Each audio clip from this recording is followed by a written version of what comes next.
52 থেকে 71, 71 থেকে 69, 89, 90-এর সকল বীর শহীদদের প্রতি বিনম্র শ্রদ্ধা জানিয়ে শুরু করছি। মঞ্চে উপস্থিত রয়েছেন আজকের সম্মেলন সভার সম্মানিত উদ্বোধক, অত্র এলাকার শহীদ বীর মুক্তিযোদ্ধার কন্যা সন্তান রোশনা রাফা। উপস্থিত রয়েছেন মিরপুরের কৃতি সন্তান, আমাদের প্রিয় ভাজন, শ্রদ্ধা ভাজন,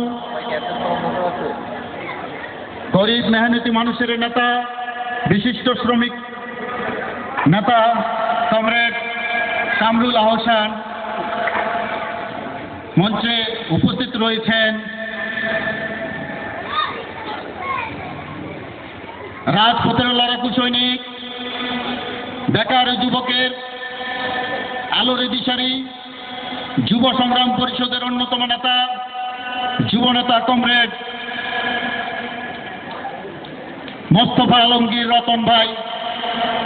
মঞ্চে উপস্থিত রয়েছেন ছাত্র জীবনে যার বক্তব্য শুনে উৎসাহিত হয়ে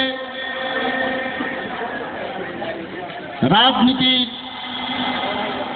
করার চিন্তা অনুপ্রেরণা পেয়েছিলাম, সাবেক সেই তুখোর ছাত্রনেতা, বর্তমান সময়ের সাহসী কণ্ঠস্বর, বজ্রকণ্ঠী নেতা, যুব নেতা কমরেড সাব্বাহ আলী খান কলিন। মঞ্চে উপস্থিত রয়েছেন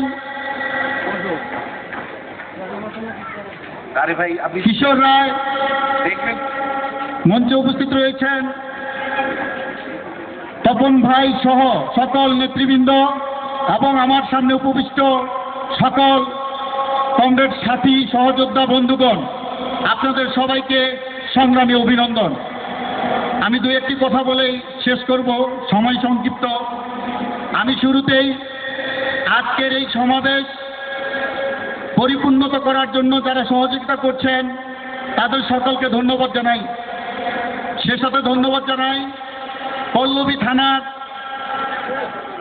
সংগ্রামী সভাপতি আমার বন্ধু কমরেড হযরত আলী সুমনকে, কেননা তার নিরলস পরিশ্রমের মাধ্যমে পল্লবী থানা তথা 3 নম্বর ওয়ার্ডকে যে